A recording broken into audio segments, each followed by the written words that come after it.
When we hear the word samurai, we usually imagine a man with a katana who follows a strict code of honor and is ready to die for his lord. But the real history is much more surprising. In samurai history, we find female warriors, diplomats who crossed oceans, poor officials, and people forced to choose between loyalty and the law. Some military leaders even used the tea ceremony as a tool of political influence. These are 7 amazing facts that reveal the real world of the samurai. Fact 1. Female warriors existed. The samurai world did not belong only to men. Women from warrior families were also part of this social class. Some were trained to use weapons so they could protect their homes, families, and lands. One example is Hangaku Gozen. In 1201, she took part in a rebellion against the government in Kamakura. According to historical records, she defended a fortress and shot at the attackers until she was wounded and captured. The most famous female warrior is Tomoe Gozen. In the tale of the Heike, she is described as a powerful archer, a skilled rider, and a dangerous fighter.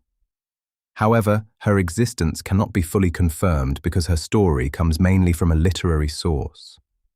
Female warriors were real, but their participation in battle was less common than that of men. Fact 2. Samurai faced early explosive bombs. When the forces of Kublai Khan attacked Japan in the 13th century, the samurai faced an enemy with a different style of organization and warfare. The Mongol forces and their allies moved in groups and used massed attacks with arrows. Their weapons also included ceramic shells filled with gunpowder and metal pieces. When the shells struck, they could explode with a sudden noise and scatter dangerous fragments. Underwater archaeological studies of the invasion fleets have found ceramic bombshells consistent with such weapons. Japanese resistance, together with destructive storms, defeated the Mongol invasions. But the victory created a financial crisis. Because the invaders left no conquered Japanese land behind, the shogunate had nothing to give the warriors as a reward.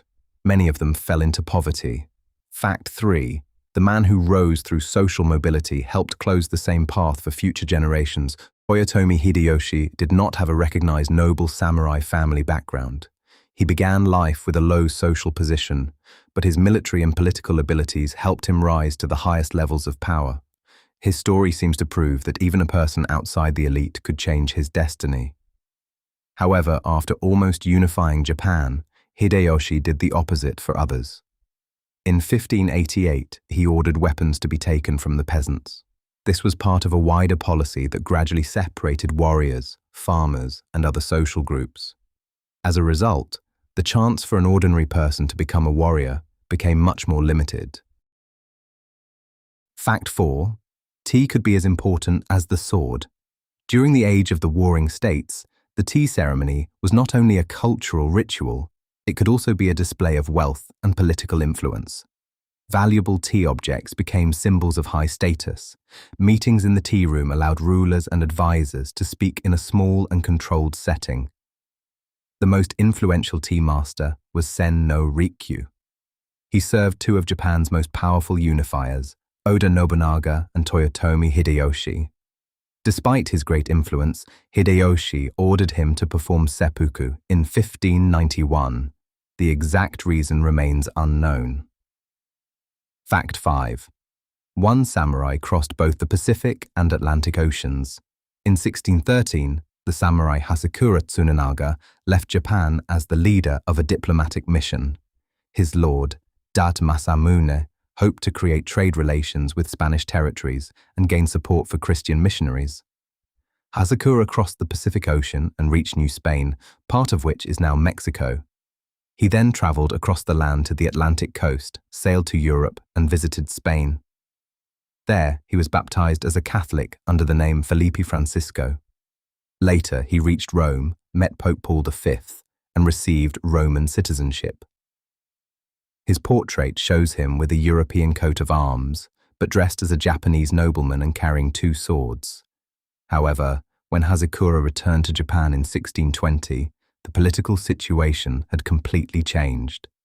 The Japanese authorities were persecuting Christianity, and his mission, which had lasted for years, failed to achieve its main goals. Fact 6. The shogun controlled his rivals by forcing them to travel. The Tokugawa shogunate did not keep peace through military force alone. Through a special system, it required the daimyo, powerful landowners and feudal lords, to divide their time between their own territories and the capital, Edo. When they returned to their provinces, their wives and heirs usually remained in Edo. They were not prisoners in the usual sense. They lived in impressive residences and kept their high social position. In practice, however, their presence under the control of the shogunate made them political hostages who helped guarantee the loyalty of their families. The system also created financial pressure. The regular journeys included large processions of samurai, officials, horses, and porters. These displays showed prestige, but they also cost enormous amounts of money and reduced the ability of provincial lords to finance a rebellion against the shogun. The constant travel also helped develop roads, bridges, inns, and markets. A system created to control military lords also supported trade and helped connect Japan economically. Fact 7. The samurai helped destroy their own class. Many former samurai helped the emperor overthrow the shogunate and build the new Meiji state. Some expected to be among the winners in the new Japan, but the state they helped create soon decided that it no longer needed a hereditary warrior class. It introduced national military service in 1873, changed and later ended the traditional payments made to samurai, and in 1876 banned most people from carrying swords in public. In this way, former samurai helped create a system that eventually removed their own hereditary privileges.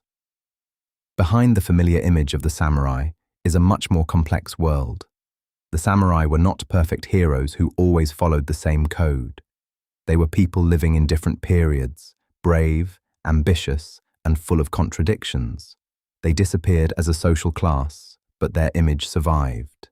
And perhaps the most surprising fact is that their legend became strongest only after their real world had already disappeared.